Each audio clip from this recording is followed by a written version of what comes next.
Hello everyone, मैं विष्णुदत्त आप सभी का आज के इस सेशन में बहुत बहुत स्वागत करता हूं। टाइम मैनेजमेंट एक यूपीएससी एस्पिरेंट के लिए बहुत बड़ा चैलेंज है, क्योंकि हमें इस जर्नी के दौरान बहुत सारे कंपोनेंट्स को प्रिपेयर करना होता है और उन्हीं कंपोनेंट में से एक है प्रीलिम्स में पूछे जाने वाला पेपर 2 यानी कि सी सेट। सी सेट बेसिक से क्वालिफाइंग नेचर का होता है, बट इस हर्डल को क्रॉस किए बिना हम मेंस पेपर के लिए अपीयर नहीं हो पाते। तो बहुत सारे एस्पिरेंट ये चाहते हैं कि कैसे, क्योंकि ये क्वालिफाइंग नेचर का है, तो मैं बहुत ज़्यादा टाइम लगाए बिना इस कंपोनेंट को प्रिपेयर भी कर लूँ और क्वालिफाई कर जाऊं। तो आज के इस सेशन में हम चर्चा करेंगे कि इस पर्टिकुलर सी सेट के अंदर पूछे जाने वाले एक खास कंपोनेंट क्वांट की, कि कैसे क्वांट की वेटेज ईयर बाय ईयर बढ़ रही है और बिना ज़्यादा टाइम लगाए, यानी कुछ एक इंपॉर्टेंट टॉपिक आपको पता चल जाए जिनकी वेटेज आज के टाइम पे बहुत ज़्यादा है, उनको प्रिपेयर कर लूं और सी सेट मेरे लिए बहुत मुश्किल टास्क ना हो। तो वीडियो के एंड तक बने रहिएगा, सारी चीज़ें मैं आपके साथ डिस्कस करने वाला हूं। शुरू करते हैं। सबसे पहले बात करेंगे कंपैरेटिव एनालिसिस की, कि क्या क्वांट की वेटेज सच में बढ़ रही है, क्या है पूरा माजरा। तो 2011 से अगर मैं स्टार्ट करूं, 2011 में जब पहली बार सी सेट इंट्रोड्यूस हुआ था, तो क्वांट और रीजनिंग के क्वेश्चन किसी हद तक बराबर बराबर ही पूछे जा रहे थे, है ना, बहुत ज़्यादा इसमें अंतर नहीं था। लेकिन मैं यहाँ 2011 से ना लेकर के, क्योंकि पिछले कुछ एक सालों का जो ट्रेंड है वो ज़्यादा अहमियत रखता है हमारे लिए, उसी ट्रेंड को मैंने लिया है यहाँ पे। तो 2017 से लेकर के 2023 तक का कंपैरेटिव एनालिसिस लिया है मैंने। टोटल 80 क्वेश्चन आपसे सी सेट में पूछे जाते हैं, और इन 80 क्वेश्चन में से अगर आप इंग्लिश कॉम्प्रिहेंशन के क्वेश्चन देखेंगे तो वो 25 से 30 के बीच में रहते हैं। तो बाकी के जो 50 से 55 क्वेश्चन हैं वो क्वांट और रीजनिंग सेक्शन से पूछे जाते हैं। लेकिन अगर मैं 2017 की बात करूं तो क्वांट और रीजनिंग से लगभग सेम नंबर ऑफ क्वेश्चन पूछे जा रहे थे। लेकिन उसके बाद के ईयर्स में देखोगे तो ये धीरे धीरे मार्जिन जो है वो बढ़ता जा रहा है। ठीक है, एक काफी लंबे मार्जिन से ये बढ़ रहा है। ठीक है, अगर आप इस बार का पेपर देखोगे तो टोटल अगर मैं बात करूं तो रीजनिंग से सिर्फ 10 से 12 क्वेश्चन है, और बाकी सारे आपके, अगर इंग्लिश के 26 क्वेश्चन निकाल दें तो 45 के आसपास जो क्वेश्चन है आपके वो क्वांट के हैं। यहाँ पे एग्जैक्ट नंबर मैं इसलिए नहीं बताया क्योंकि कुछ बच्चे नंबर सीरीज को इधर काउंट कर लेते हैं, कुछ इधर काउंट कर लेते हैं, तो बहुत सारे झंझट आपके मन में हो सकते हैं। लेकिन एक बेसिक सा आइडिया दे रहा हूं आपको कि 40 से above question quantitative aptitude section से पूछ रहा है, यानी कि 50% वेटेज सी सेट के अंदर किसकी होगी है, क्वांट की। तो क्यों ना फिर इस क्वांट को ही प्रिपेयर किया जाए जहां से वेटेज इतनी ज्यादा है। अब हमारा इसमें इंटरेस्ट है नहीं है, आमतौर पे यूपीएससी एस्पिरेंट्स का कम ही होता है, बट मैं यहां पे आपको बताऊंगा कि अगर आपका इंटरेस्ट भी नहीं है तो इन्हीं 10 चैप्टर्स को पढ़ लो, यहां से मैक्सिमम नंबर ऑफ क्वेश्चन रहते हैं। ठीक है, चलिए, तो वेटेज ज्यादा है, इसमें कोई दो राय नहीं है, पूरा एक ट्रेंड एनालिसिस मैंने आपको दे दिया है यहां पे। अब क्या सिलेबस होता है क्वांट का एज पर यूपीएससी की नोटिफिकेशन में इतनी सी चीजें मेंशन की जाती है। अगर मैं क्वांट के नाम पे देखूं तो basic numeracy, numbers and there relation, order of magnitude etc, यानी कि क्लास 10th लेवल का, और data interpretation, chart, graph, table और डाटा सफिशिएंट ईटीसी, ये क्लास 10th लेवल का। तो इससे क्या डिफाइन होता है सर, लोग तो कहते हैं कि परसेंटेज भी आता है, रेशियो भी आता है, यहां तो कहीं नहीं लिखा ये। ठीक है, तो यहां तो कहीं नहीं लिखा, तो हमें कैसे पता चलेगा ये टॉपिक प्रिपेयर करें, मैं आपको बताऊंगा। ठीक है, कैसे बताऊंगा, अपने एक्सपीरियंस के बेस पे, अपनी नॉलेज के बेस पे, जितना मैंने सी सेट को 2011 से लेकर के 2020 तक ऑब्जर्व किया है उसके बेस पे। लेकिन मैं कह रहा हूं कि मेरा खास फोकस पिछले 6-7 सालों के पेपर पे है। क्यों? क्योंकि ट्रेंड बदलता जा रहा है।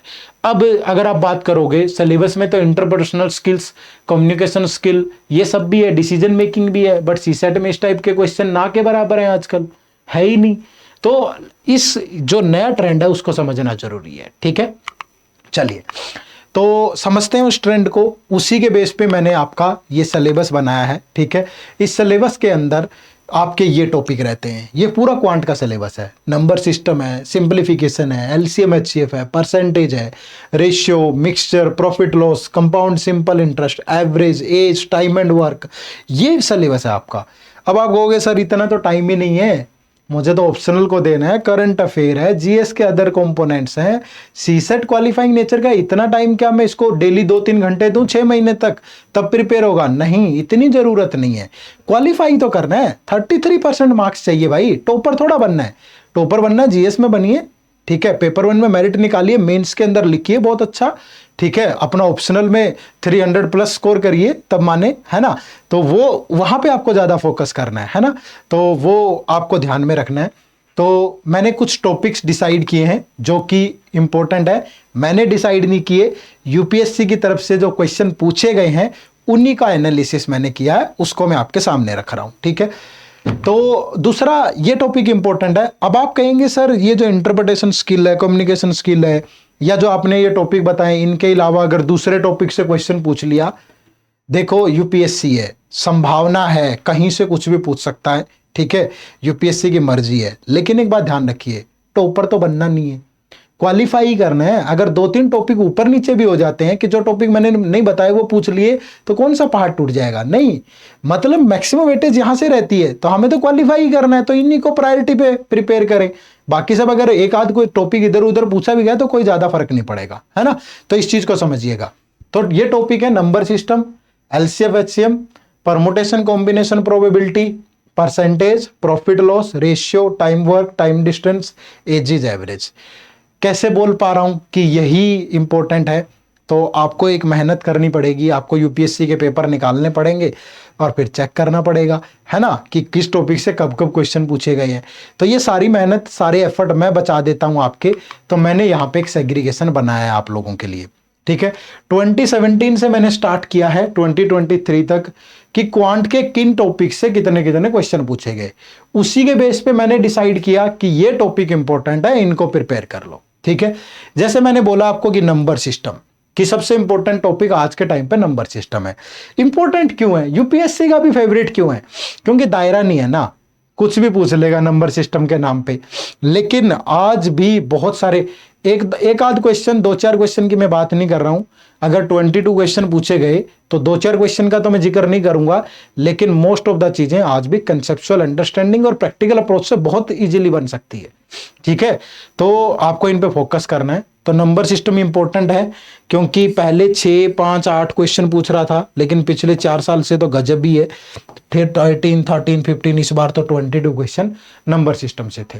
उसके बाद क्या क्या नंबर सिस्टम के अंदर भी क्या क्या प्रिपेयर करना है उस पर भी चर्चा करेंगे, यहां पे सिर्फ आप समझ लीजिएगा।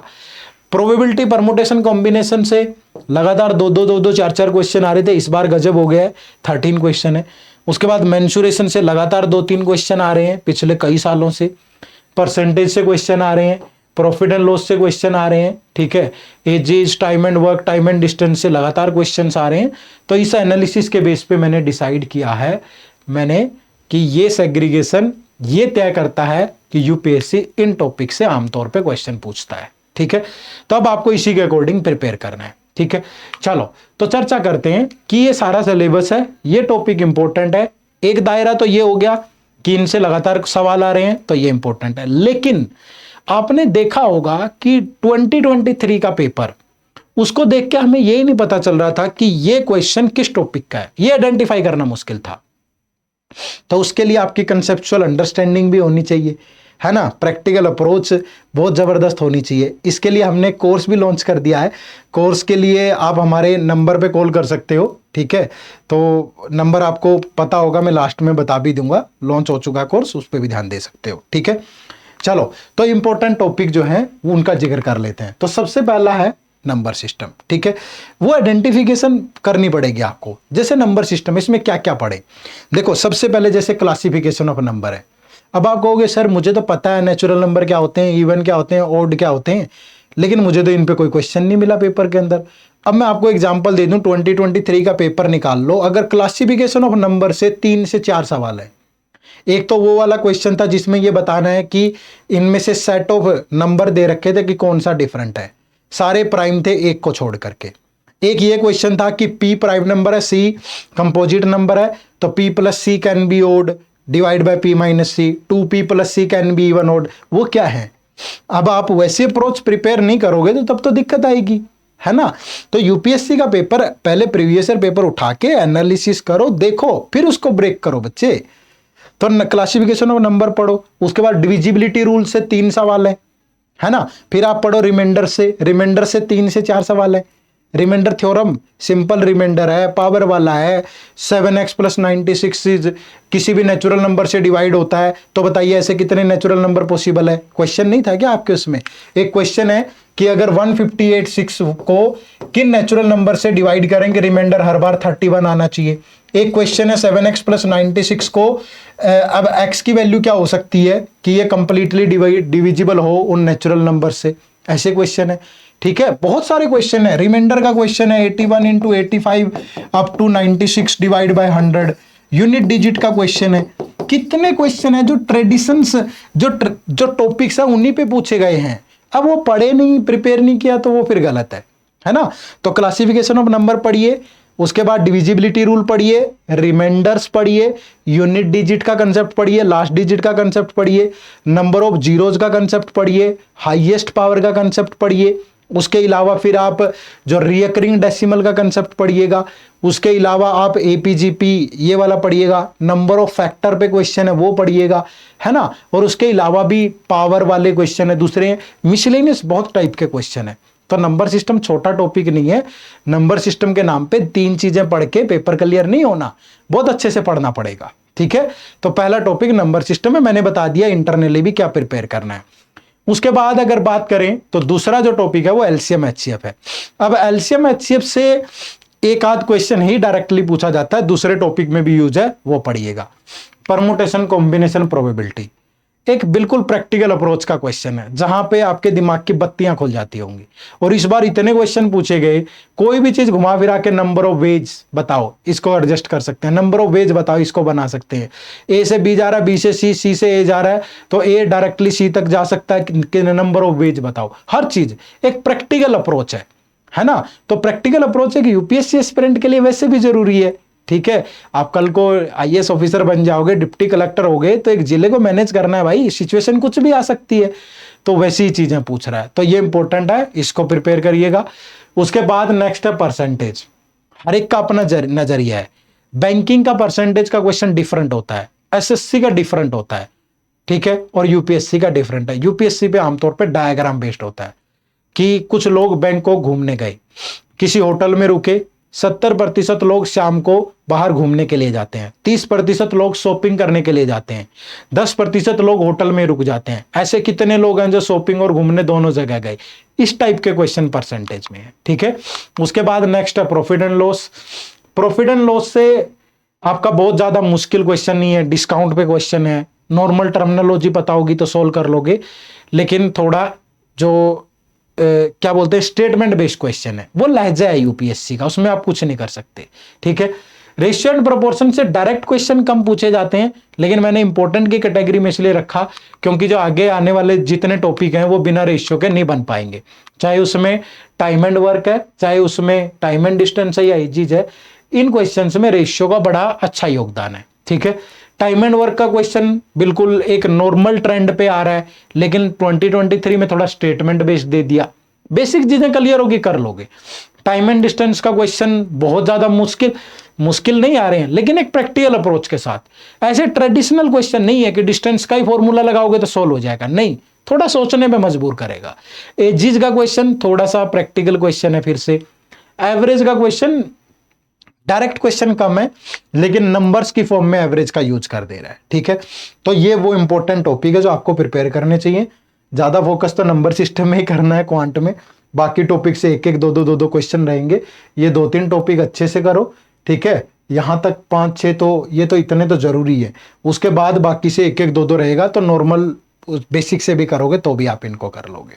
ठीक है, बट करने पड़ेंगे, जरूरी है, क्योंकि हो सकता है इस बार 40-45 है, अगली बार रीजनिंग बिल्कुल ही गायब हो जाए या कम पूछे, वो भविष्य की गर्त में हम नहीं जानते, बट मैंने आपको बता दिया कि इन चीजों पे ज्यादा आपको फोकस करना है। ठीक है, चलिए, तो ये था आज का सेशन जिसमें मैंने आपको बताया कि इंपॉर्टेंट टॉपिक क्या हैं, ठीक है, कौन कौन से हैं और उनके अंदर भी किस टाइप की चीजें आपको पढ़नी चाहिए। ठीक है, बाकी अगर आपको और कोई स्ट्रेटेजी चाहिए सीसेट के रिगार्डिंग, आपको प्रॉब्लम आ रही है, क्या अप्रोच होनी चाहिए, कैसे टाइम मैनेज करें, ये सब तो आपकी स्क्रीन पे अभी आप देख पा रहे होंगे कि हम आपके लिए यूपीएससी सीसेट 2024 के लिए लाइव स्ट्रेटेजी वर्कशॉप भी कंडक्ट करवा रहे हैं। ठीक है, ये वर्कशॉप बिल्कुल एब्सोल्युटली फ्री है, इसी वीडियो के डिस्क्रिप्शन में जाइएगा, जहां आपको इसका लिंक मिल जाएगा और आप हमारे साथ इस वर्कशॉप में जुड़िएगा, जहां मैं आपको 1.5 घंटे में ये बताऊंगा कि सीसेट में आपके लिए कौन कौन से चैलेंजेज हैं, कैसे ओवरकम कर सकते हैं आप सीसेट के अंदर, कैसे बेस्ट मैनर में प्रिपेयर कर सकते हैं। ठीक है, तो एक कंप्लीट स्ट्रेटेजी के लिए इस लाइव वर्कशॉप को जरूर अटेंड करिएगा, फ्री ऑफ कॉस्ट है, अटेंड कर सकते हैं। हमारा सीसेट का कोर्स भी लॉन्च हो गया, उसके लिए आप हमें इस नंबर पे कॉल कर सकते हैं जो भी आपको कोर्स से रिलेटेड इंफॉर्मेशन चाहिए होगी। ठीक है जी, चलो, तो उम्मीद करूंगा कि ये वीडियो आपको कुछ ना कुछ फायदा दे रही होगी, आपको समझ पा रहे होंगे सीसेट की आपकी प्रिपरेशन में जो स्ट्रेस नाम की एक चीज है उसको थोड़ा सा कम करने का काम कर रही होगी। ठीक है, चैनल को सब्सक्राइब कर लीजिएगा, लगातार आपको इस चैनल पे वीडियोस देखने को मिलेंगी सीसेट के रिगार्डिंग, और नोटिफिकेशन वाला बटन भी ऑन कर लीजिएगा सो दैट आपको समय समय पे अपडेशन मिलती रहे। ठीक है, चलो, तो मिलते हैं फिर नेक्स्ट, फिर एक किसी खूबसूरत वीडियो में। तब तक आप सबका बहुत बहुत धन्यवाद। Thank you very much. जय हिंद, जय भारत।